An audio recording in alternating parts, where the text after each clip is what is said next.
Right now we are here in Kenneth's car. How was the day? Guys, after 2 years of bubbling, and just game loss after match loss, after deck check, after this, after that, we finally made it, man. German nationals, 2,123 people, man. And we topped 64. Unbelievable. 12 rounds, okay? Or before Top Cut, 12 rounds, bro. That is crazy. 12 rounds. Day one was 10 rounds. I won 10 games and lost 2 games. I also won against a Latvian player. He was actually now top 8. I don't know. He's still playing. He might even win the whole nationals because he has a crazy Latvian deck. But thanks to Kalyuga, he had no chance, bro. He had no chance against me. But he's a really good player. His deck list is also insane, and he might even win the whole nationals, man. Who knows? If you see right now nationals winning a Latvian player, man, that's the guy that I'll beat. Okay, so the deck is insane. I feel like I dominate every deck. The only reason why I lost in top 64, I'll give you that in a second, but there's only one reason why I lost, okay? And it's just something where before the game started, I knew that I was going to lose because I'm just cursed, whatever. But anyhow, the deck, insane, bro. Oh my goodness. After all those years, bro, after all those bubbling with Blackwings, man, and oh my goodness, I had some matchups against Snake Eyes going second low. I won only 3 or 4 dice rolls out of 12, bro. Okay, so most of the times I was going second against all those decks, bro, that set up all those incredible boards with all those hand traps, right? And now imagine this in game 3 against Snake Eyes, round 11. I have to play through skill drain. Okay, first of all, they got the whole board. I had an imperm, he dodged it with cross out, he goes full fucking combo, and on top of that he has skill drain, and next skill drain he also has an Ash, and I'm -1 right now because I got cross outed on the imperm, right? So I got full guess. Somehow, man, I managed to win that game, even though I was so close to just say, hey, fuck it, I'll give up. So what is the Moral der Geschichte. Was die Moral der Geschichte, Jungs? The essence of the story? The essence of the story. Never ever give up, man. Honestly, I had 3 matches where I was like, fuck it, I'll just surrender. I ain't got no chance, right? Literally. I felt like I had no chance. But don't give up, man. Always somehow I pulled something some way and turn around games that were supposed to be an easy loss. Okay? So never ever give up. Never ever, okay? That's all I can tell, the Moral der Geschichte. Okay? So, top 64, we did it. And then, first game in the top cuts, I'm playing against a guy that I play a lot in locals. And he is one of the players that I really hate. Literally, when I was getting the top cut, I was like, please, I want to play against everyone, just not this one dude, okay? Just not this one dude. He also just came freshly from Indianapolis. Shout out to Carl.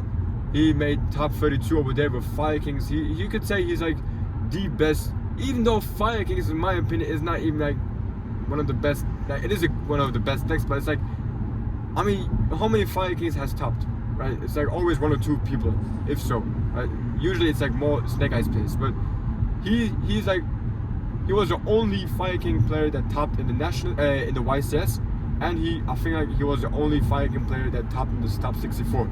And I was like, I don't want to play against this guy because for one reason and one reason only, he always has nuts against me. Always, bro.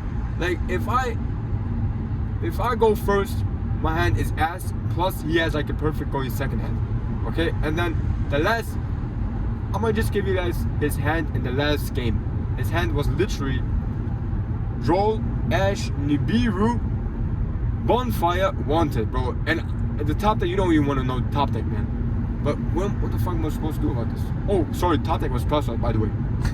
Bro, what the fuck, man? You going second. How the fuck you starting it? The fuck? Right? So, this is just sometimes, man, some games where you're supposed to lose. And against this guy, man, it's crazy, man. It's really crazy because I know before the game started, I told him like, bro, I know I'm going to lose this match, okay? Just not because my deck is whatever, like it's just because I'm meant to lose to you. Like I'm used. It's just if I would win to you, there would be like a failure, like an error in the matrix. I know it. It's just like that. It's so weird for some reason. He always has the crazy hands against me, right? And by the way, he only plays one draw, and usually draw is so ass against me, right?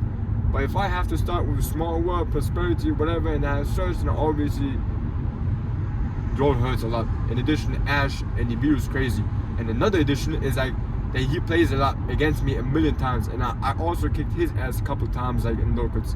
Most times he won against me because like he's a really good player. He can adapt to every good deck real quick, and he gets like if he has like 2 or 3 hand traps, he knows exactly how to use them in the perfect way so that he outs my deck, like my combos. So he knows, right? Obviously, if he only has one hand trap alone will never do anything.